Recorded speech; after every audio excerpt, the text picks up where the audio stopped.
Gandang araw mga bro. Ito, meron tayong share TCL. Yan yung model nya. At ano na ito mga bro. Nilipat na sa labas yung switch.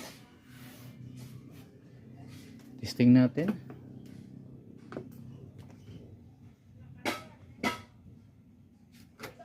Plug in. Yan, standby power. So i-on lang natin dito sa yan.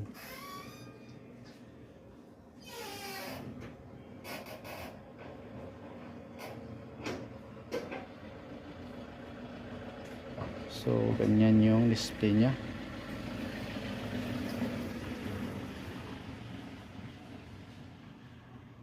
Yan o. Double image sa baba, tapos discolorated siya mga bro. Sa bandang taas yan, parang yung dalawang side cuff is may problema, pero dito sa una okay. Buksan natin mga bro. Ito na mga bro, nabuksan na natin. So ito yung tumampad, kombinado na ang ano nya, backlight. So mayroon ng backlight inverter na external.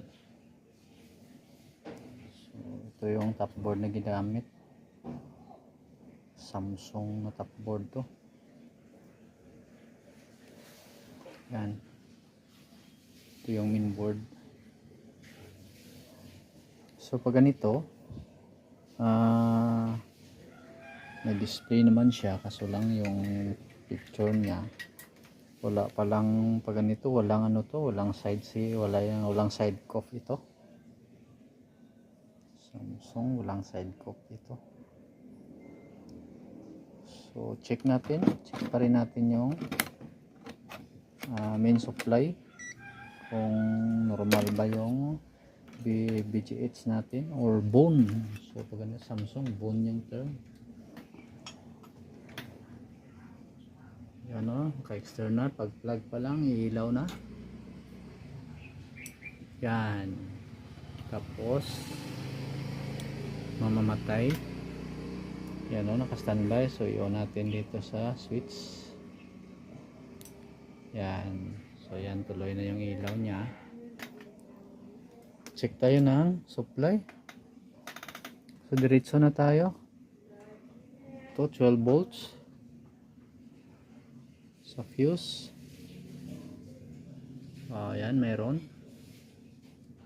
Diretso na tayo dito. May mga level naman to. Samsung talaga ginamit na top board.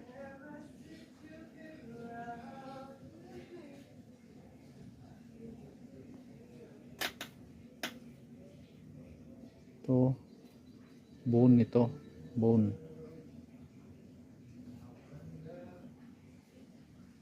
Buo, mayroong 28 volts. So ang gagawin natin dito mga bro, subukan natin mag-unload ng mga signal nito. Ito may level naman ito. Try natin dito na cut itong test point. So mag-cut tayo dito. So huwag na natin ipakita yung pag-cutting kasi wala tayong tagahawak ng camera. Pag hindi dito obra, dito tayo sa kabila, meron din dito. Yan, dito. So pause muna natin. Kung bago ka pa lang sa aking channel, huwag kalimutang mag-subscribe at i-hit ang notification bell para updated ka sa tuwing mayroon tayong video, bagong video na i-share. At sa mga nag-subscribe na, maraming salamat. Tuloy tayo mga bro. Yan, yun o, cut na natin. So inubos natin yan yung 10 pins. Yan. Testing natin kung may pagbabago ba yung display. Pati mapansin ko dyan, pati STBP kinating ko. So testing muna natin. So on lang natin. Yan.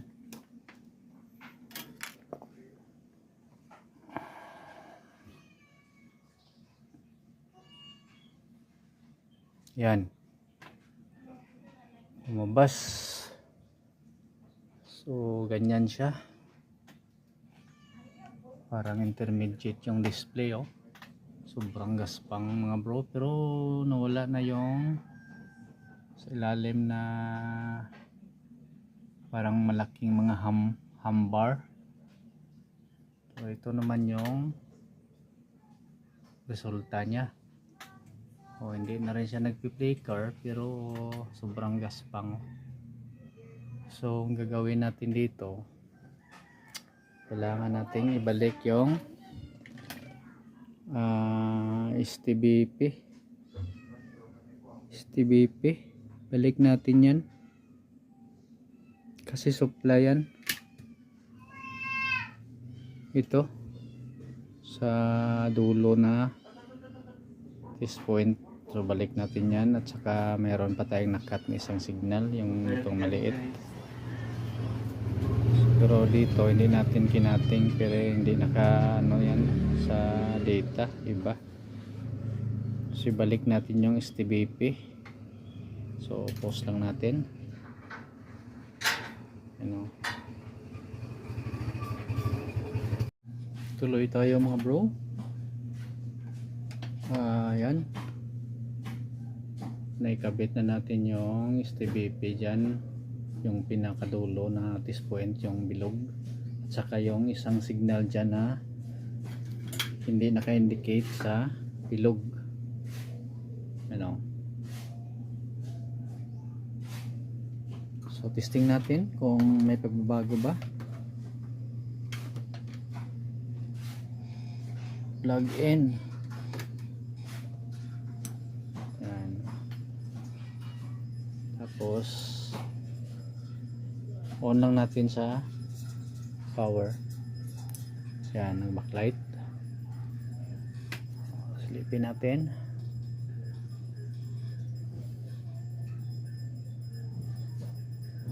So yan.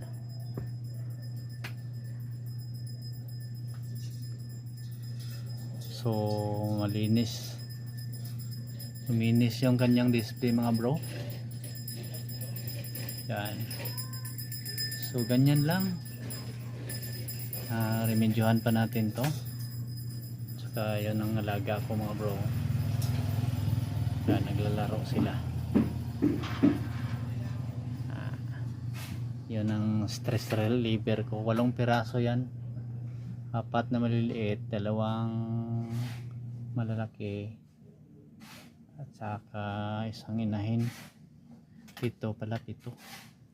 So hanggang dito na lang video natin mga bro. Sana may napulot kayong kunting idea sa sinishare nating video. Sa uli, maraming salamat sa mga bago kong subscriber at sa mga nakapag-subscribe na. Maraming salamat sa inyong suporta. God bless mga bro.